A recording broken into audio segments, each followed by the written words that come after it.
ये एक बहुत पुरानी बात है। किसी जगह पर एक आदमी रहता था। वो न तो बहुत अमीर था और न ही बहुत गरीब। उसके 3 जवान बेटे थे। तीनों ही बहुत सुंदर और गंभीर स्वभाव के थे। वे पढ़ लिख गए थे और बहुत ही समझदार और बुद्धिमान थे। वे हमेशा अच्छे लोगों की संगति में बैठते और बुरे लोगों से दूर रहते थे। सबसे बड़े भाई नसर की उम्र 21 साल थी। मंझले भाई नौरोज की 18 साल और सबसे छोटे भाई नादिर की उम्र 16 साल थी।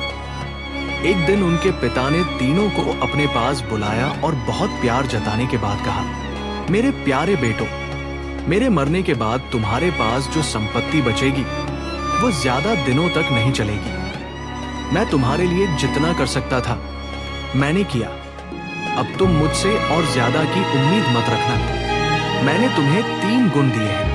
पहला ये कि तुम सबको स्वस्थ और शक्तिशाली बनाया। दूसरा ये कि तुम्हें हथियार चलाना सिखाया जिससे तुम कुशल सैनिक बन गए। और तीसरा ये कि कभी किसी से डरना नहीं चाहिए जिससे तुम बहादुर बन गए। अब मैं तुम्हें 3 नसीहतें देता हूँ। इन्हें ध्यान से सुनो और हमेशा याद रखो। हमेशा ईमानदार बने रहना, इससे तुम परेशानियों से दूर रहोगे। मेहनत से जीना सीखो तो आराम और सुख पाओगे। और स्वाभिमान के साथ जीना ताकि तुम्हें कभी शर्मिंदा न होना पड़े। बाकी सबकी चिंता तुम खुद करो। मैंने तुम्हारे लिए 3 घोड़े तैयार किए हैं, काले, भूरे और मिट्टी के रंग के। तुम्हारे थैलों में 1 हफ्ते के लिए पर्याप्त भोजन भर दिया है। अब तुम सफर पर निकल जाओ। दुनिया घूमो फिरो। जब तक दुनिया नहीं देखोगे तब तक तुम अनुभवी इंसान नहीं बन पाओगे। जाओ और अपनी किस्मत आजमाओ। तुम्हारी यात्रा मंगलमय हो मेरे बेटों।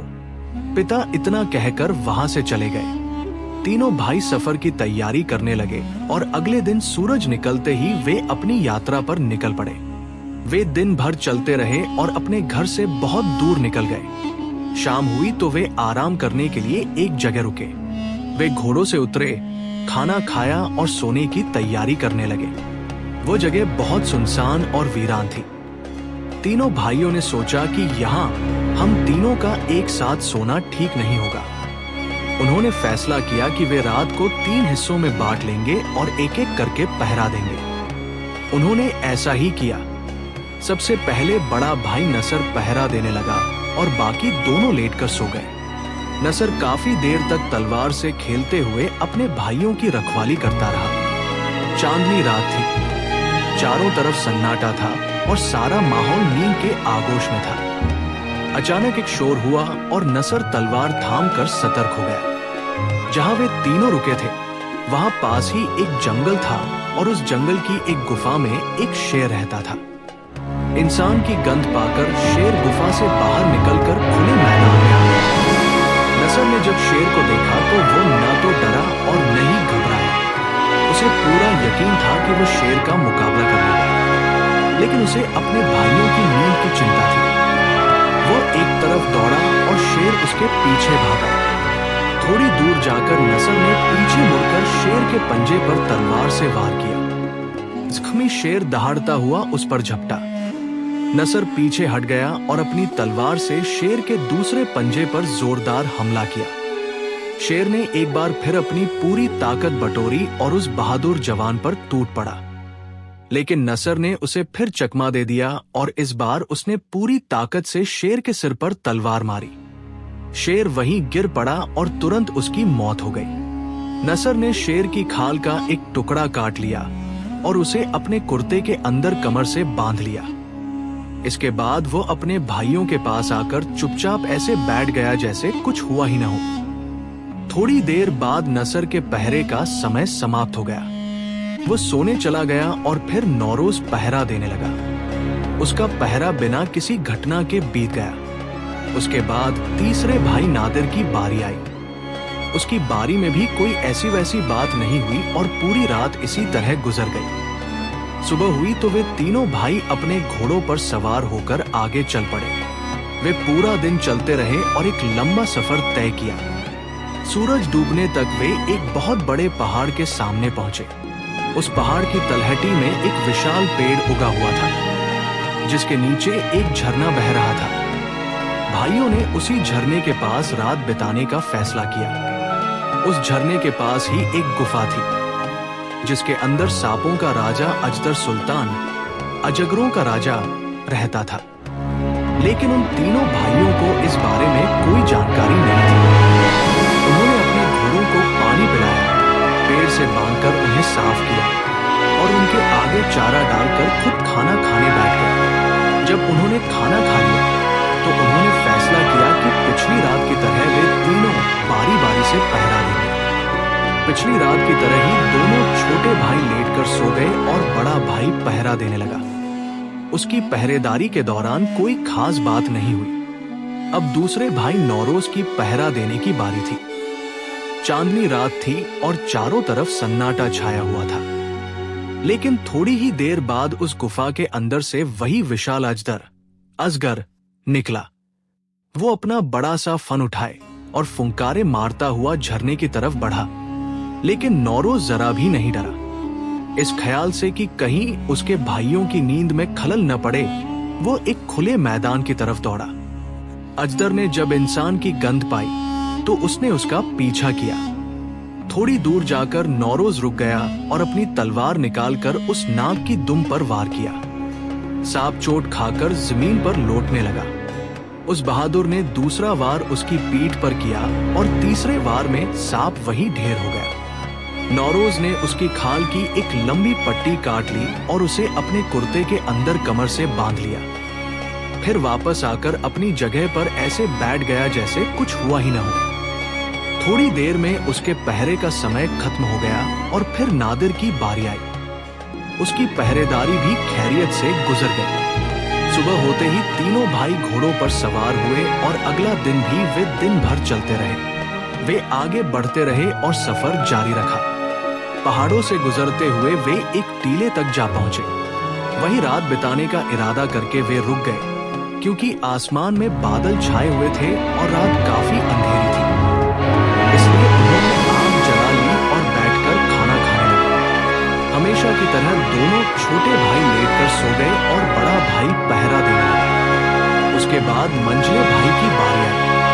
फिर वह भी लेटकर सो गया और छोटा भाई नादिर पहरा देने लगा।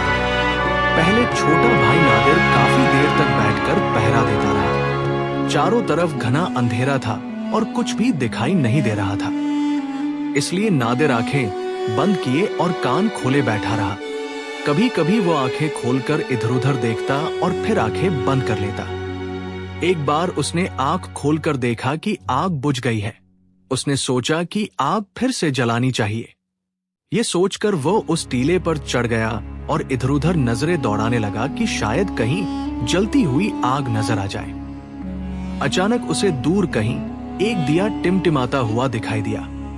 वह टीले से नीचे उतरा और घोड़े पर सवार होकर उस तरफ चल पड़ा। काफी देर चलने के बाद वह एक अकेले सुनसान मकान के पास जा पहुंचा। वो घोड़े से उतरा और दबे पांव, पंजों के बल चलता हुआ मकान के करीब जाकर खड़ा हो गया। वो खिड़की से अंदर झांकने लगा। अंदर रोशनी थी और मकान के बीचों बीच चूल्हे पर खाना पक रहा था। उसके चारों तरफ लगभग 20 आदमी बैठे हुए थे। उनके चेहरे डरावने थे और आंखें फटी हुई थी। उन्हें देखकर ऐसा लग रहा था जैसे वे कोई साजिश रच रहे हों। वे चोर डाकू मालूम पड़ते थे। नादिर ने मन ही मन सोचा, अगर मैं इन्हें यूं ही छोड़कर चला गया तो ये एक अच्छे इंसान के लिए शोभा नहीं देगा। चलो होशियारी से काम लेता हूं। ऐसा करता हूं कि इनके बीच रहकर इनकी चाल ढाल समझता हूं और कुछ ऐसा करता हूं कि इन्हें मुझ पर भरोसा हो जाए। फिर मौका पाकर अपना काम दिखा दूंगा। वो दरवाजा खोलकर मकान के अंदर दाखिल हो गया। एक अजनबी आदमी को अंदर आता देख सभी डाकू अचानक चौंक गए और अपने हथियार संभाल लिए।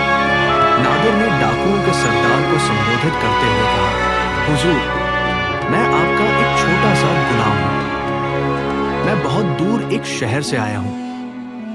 अब तक मैं छोटे मोटे काम, चोरी चकारी करता रहा हूं, लेकिन मेरा इरादा था कि मैं किसी बड़े गिरोह में शामिल हो जाऊं। अब अचानक मुझे आपका पता चल गया और मैं यहाँ आ गया।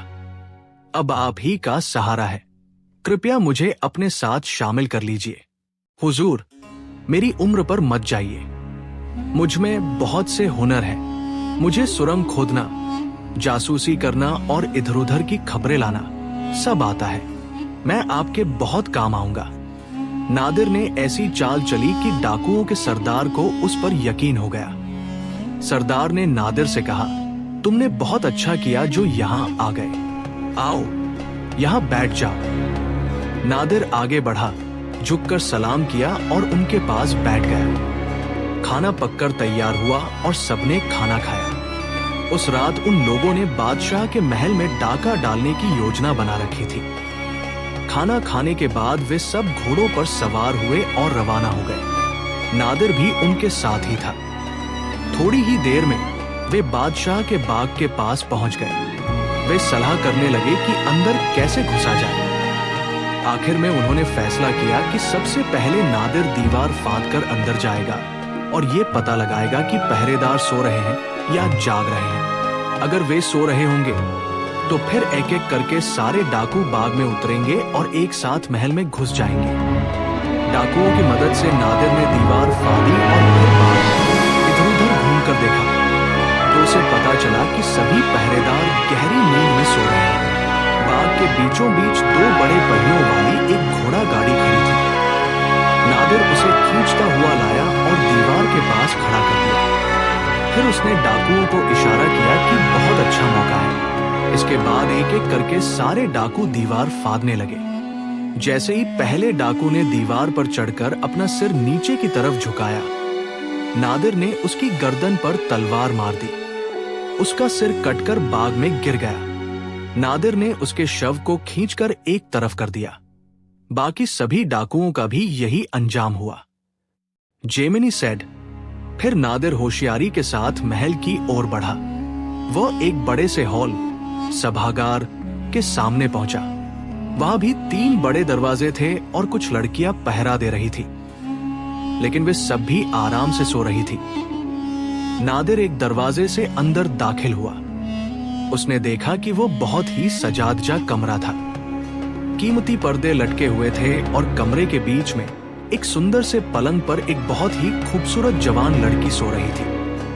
नादिर धीरे से उसके पास पहुंचा और उसके हाथ से सोने की अंगूठी उतारकर अपनी जेब में डाली। फिर वह दबे पांव वहां से निकलकर दूसरे हॉल में पहुंचा। उसने मन ही मन सोचा, अब चलो दूसरे कमरे को देख लिया जाए। ये सोचकर वह दूसरे कमरे में दाखिल हुआ। यह कमरा पहले कमरे से भी ज्यादा सुंदर और सजा हुआ था। हर तरफ कीमती पर्दे लटके थे। वहां भी कमरे के बीचों बीच एक चांदी के पलंग पर एक बहुत ही रूपोती लड़की सो रही थी और उसके पलंग के पास कुछ दासियां, कनीजें गहरी नींद में डूबी हुई थी। नादिर ने धीरे से आगे बढ़कर उसकी उंगली से भी अंगूठी निकाल ली और वापस हो गया। अब वो तीसरे कमरे की तरफ बढ़ा। तीसरा कमरा पहले 2 कमरों से भी ज्यादा भव्य और शानदार था। उस कमरे में भी एक पलंग पर एक अत्यंत सुंदर जवान लड़की सो रही थी। ये लड़की पहली दोनों लड़कियों से भी ज्यादा हसीन थी।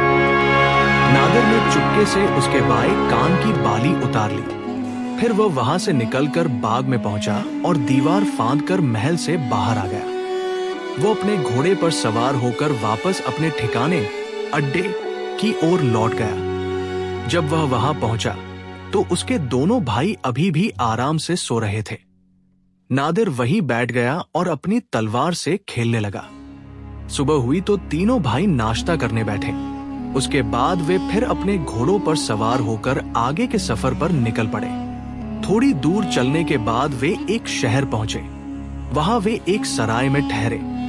उन्होंने अपने घोड़ों को एक छप्पर के नीचे बांध दिया और तीनों चायखाने की तरफ चले गए। वहां चाय पीते हुए वे आराम करने लगे। इतने में सड़क पर एक भिंडोरची मुनादी करने वाला आया और ऊंची आवाज में कहने लगा, ऐ लोगों, कान खोलकर सुन लो। आज रात बादशाह के महल में एक अजीब घटना हुई है। महल के बाग में किसी ने 20 डाकुओं के सिर कलम कर दिए हैं और राजकुमारियों की सोने की एक एक चीज गायब हो गई है। इसलिए बादशाह का ऐलान है कि शहर के सभी निवासी, चाहे छोटे हों या बड़े, इस रहस्य का पता लगाने में मदद करें, ताकि ये जाना जा सके कि वो बहादुर कौन है जिसने ये कारनामा किया है। अगर शहर में कोई भी अजनबी मुसाफिर हो तो उसे महल भेज दिया जाए। ये सुनकर सराय के मालिक ने तीनों भाइयों से तुरंत महल पहुंचने को कहा। तीनों भाई उठे और बादशाह के महल की ओर चल दिए। बादशाह को सूचना दी गई कि 3 अजनबी आए हैं। बादशाह ने आदेश दिया कि उन तीनों को अलग अलग कमरों में ठहराया जाए। फिर उन्होंने अपने वजीर से कहा कि तुम इनसे सच उगलवाओ। वजीर ने सलाह दी, अगर इनसे सीधे तरीके से पूछा गया तो मुमकिन है कि ये कुछ न बताए। बेहतर होगा कि इन्हें, जब ये साथ हो, अकेला छोड़ दिया जाए और छिपकर इनकी बातें सुनी जाए। चुनाचे ऐसा ही किया गया। तीनों भाइयों के सामने दस्तरखान सजा दिया गया और उस पर तरह तरह के पकवान परोस दिए गए। पास के कमरे में बादशाह और वजीर कान लगाकर बैठ गए। नसर ने कहा, हमें एक कम उम्र की भेड़ का मांस दिया गया है, लेकिन ऐसा लगता है कि इस भेड़ को किसी कुतिया ने दूध पिलाया था। हाँ, आपकी बात सही है, नौरोज ने कहा। बादशाह लोग कुत्ते का मांस खाने से भी परहेज नहीं करते।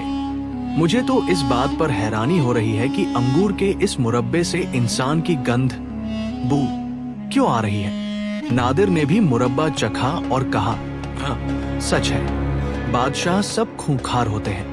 मुरब्बे में इंसान का खून मिला हो तो भी कोई आश्चर्य की बात नहीं। लेकिन मैं एक और बात पर हैरान हूं। तश्तरी प्लेट में जिस तरह से रोटियां सजाई गई हैं, वो कोई माहिर नानबाई, रोटी बनाने वाला ही कर सकता है। हाँ, ऐसा ही होगा, नसर ने कहा। हमें महल में इसलिए बुलाया गया है ताकि यहाँ हुई घटना का रहस्य हमसे जाना जा सके। हमसे पूछताछ भी होगी। हम उन्हें क्या जवाब देंगे? हमें झूठ बोलने की कोई जरूरत नहीं है, नौरोज ने कहा। हम उन्हें सब कुछ सच बता देंगे। अब बेहतर यही है कि इन 3 दिनों के सफर में हम पर जो कुछ भी गुजरा, हम तीनों एक दूसरे को सुनाएं। सबने अपना अपना किस्सा सुनाना शुरू किया। सबसे पहले नसर ने अपनी आपबीती सुनाई कि उसने कैसे शेर का मुकाबला किया और उसे मार डाला। सबूत के तौर पर उसने शेर की खाल का वो टुकड़ा भाइयों को दिखाया जो उसने काट कर रखा था। फिर नौरोज ने अपना किस्सा सुनाया और सांप की खाल का वो लंबा पट्टा दिखाया जो उसने अपनी कमर से बांध रखा था। अब नादिर की बारी आई। उसने तीसरी रात की पूरी घटना सुनाई और जेब से वे सारी चीजें, अंगूठियां और बाली निकाल कर दिखाई जो वो महल से ले गया था। अब बादशाह और वजीर के सामने सारा रहस्य खुल गया, लेकिन उन्हें उन बातों का मतलब समझ नहीं आया जो भाइयों ने मांस और मुरब्बे के बारे में की थी। अगले दिन बादशाह ने सबसे पहले उस चरवाहे को बुलवाया और पूछा, सच सच बता, कल तूने जो भेड़ भेजी थी, क्या उसे किसी कुतिया ने दूध पिलाया था? जहांपना, अगर आप मेरी जान बख्श दे तो मैं सच बताऊंगा, चरवाहा बोला। बादशाह ने कहा, तेरी जान बख्श दी, अब सच बोल। चरवाहा बोला, सर्दियों में मेरी बकरी ने एक मेमना दिया था, लेकिन बकरी मर गई। मुझे मेमने पर तरस आया और मैंने उसे एक कुतिया के पास छोड़ दिया। उसी कुतिया ने अपना दूध पिलाकर उसे बड़ा किया। कल मैंने उसी को काटकर उसका मांस आपके लिए भेजा था, क्योंकि मेरे पास वही एक भेड़ बची थी। बाकी तो आपके नौकर पहले ही ले जा चुके थे। इसके बाद बादशाह ने माली को बुलाया और रौब से पूछा, सच बता, क्या इस अंगूर के मुरब्बे में इंसान का खून मिला था? हुजूर, एक घटना हुई थी, अगर जान की अमान पाऊं तो बयान करूं। बादशाह ने कहा, जा, बख्श दी तेरी जान। बता क्या हुआ था? माली बोला, पिछले साल मैंने आपके लिए कुछ खास अंगूरों की बेल बचा रखी थी। न जाने कौन रात में अंगूर चुरा ले जाता था। मैं बेल के नीचे छिपकर चोर का इंतजार करने लगा। एक रात एक आदमी आता दिखा। मैंने जोर से उसके सिर पर डंडा मार दिया और वो वहीं मर गया। मैंने वहीं बेल के नीचे गड्ढा खोदकर उसे दफना दिया। अगले साल उस बेल पर इतने अंगूर लगे कि पत्तों से ज्यादा गुच्छे थे, लेकिन स्वाद थोड़ा बदला हुआ था। इसलिए मैंने वे अंगूर आपको न भेजकर उनका मुरब्बा बनवा लिया। इस तरह दोनों भाइयों की बातें सच साबित हुई। रही तीसरी बात रोटियों की, तो वह भी सच निकली, क्योंकि वे रोटियां खुद बादशाह ने रखी थी और उनका पिता वाकई एक नानबाई था। बादशाह तीनों भाइयों के कमरे में गया और उन्हें सलाम करने के बाद कहा, तुमने जो कुछ कहा वो सच निकला। इस वजह से तुम लोग मुझे और भी पसंद आ गए हो। मेरे अजीज मेहमानों, मेरी आपसे एक गुजारिश है, बताइए। तीनों भाइयों ने कहा। बादशाह ने कहा, मेरी 3 बेटियां हैं और कोई बेटा नहीं है, तुम यहीं रुक जाओ। मैं अपनी बेटियों की शादी तुमसे कर दूंगा, पूरे शहर की दावत करूंगा और 40 दिनों तक सबको पुलाव खिलाऊंगा। नसर ने जवाब दिया, आपकी बातें बहुत अच्छी हैं, लेकिन हम ऐसा कैसे कर सकते हैं? हम न तो किसी राजा की औलाद हैं और न ही हमारे बाप दादा अमीर थे। बादशाह ने कहा, माना मैं बादशाह हूं, लेकिन तुम्हारे पिता ने तुम्हें मेहनत से पालकर बहादुर बनाया है और ये गर्व की बात है। क्या तुम्हारा पिता मुझसे कम है? हकीकत में वो मुझसे भी ज्यादा अमीर है। बादशाह की बहुत मिन्नतें करने पर तीनों भाई मान गए। बड़ी धूमधाम से तीनों बेटियों की शादी उन भाइयों से कर दी गई और 40 दिनों तक जश्न मना। वे महल में रहने लगे। बादशाह को अपने दामादों से बहुत प्यार था, खासकर सबसे छोटे भाई नादिर से। एक दिन बादशाह अपने बाग में एक नाले के पास सो रहा था। नादिर पास ही बैठा था। अचानक नाले से एक जहरीला सांप निकला। जैसे ही वह बादशाह को काटने वाला था, नादिर ने तलवार से उसके 2 टुकड़े कर दिए। नादिर अभी तलवार म्यान में डाल ही रहा था कि बादशाह की आंख खुल गई। नादिर को हाथ में तलवार लिए देख बादशाह को शक हुआ। उसने सोचा, ये लड़का लालची हो गया है और मुझे मारकर खुद राजा बनना चाहता है। बादशाह वजीर के पास गया और सब बताया। वजीर तो पहले ही उनसे जलता था। उसे मौका मिल गया और उसने बादशाह के कान भरे। बादशाह ने गुस्से में आकर नादिर को जेल में डाल दिया। नादिर की पत्नी राजकुमारी बहुत दुखी हुई और रो रो कर बुरा हाल कर लिया। उसने अपने पिता से नादिर को रिहा करने की भीख मांगी। बादशाह ने नादिर को दरबार में बुलवाया। बादशाह ने कहा, मैंने सोचा नहीं था कि तुम इतने धोखेबाज निकलोगे। इसके जवाब में नादिर ने बादशाह को एक तोते का किस्सा सुनाया, जिससे ये सबक मिलता है कि बिना सोचे समझे किया गया फैसला गलत होता है। किस्सा खत्म करने के बाद नादिर ने कहा, अब मैं आपको वो सच दिखाता हूँ जो बाग में हुआ था। नादिर बाग गया और सांप के वे 2 टुकड़े उठा लाया। ये देखकर बादशाह को अपने किए पर बहुत शर्मिंदगी हुई और उसने नादिर से माफी मांगी। नादिर ने कहा, हुजूर, अब हमें इजाजत दीजिए। हम तीनों भाई अपने देश वापस जाना चाहते हैं। ऐसा लगता है कि बादशाहों के साथ नेकी और शांति से रहना मुश्किल है। बादशाह ने बहुत मिन्नतें की, हाथ जोड़े, लेकिन भाई नहीं माने। उन्होंने कहा, हम यहाँ दरबारी बनकर नहीं रह सकते, हम अपनी मेहनत के बल पर जिएंगे। बादशाह ने कहा, लेकिन मेरी बेटियां तुम्हारे साथ नहीं जाएंगी। ये सुनते ही तीनों राजकुमारियां एक साथ बोल उठी, नहीं, हम अपने पतियों से अलग नहीं होंगी। बादशाह हक्का बक्का रह गया और उसे सबको जाने की इजाजत देनी पड़ी। तीनों भाई अपनी पत्नियों को लेकर अपने घर लौट आए और अपनी मेहनत की कमाई से सुख और शांति से जीवन बिताने लगे।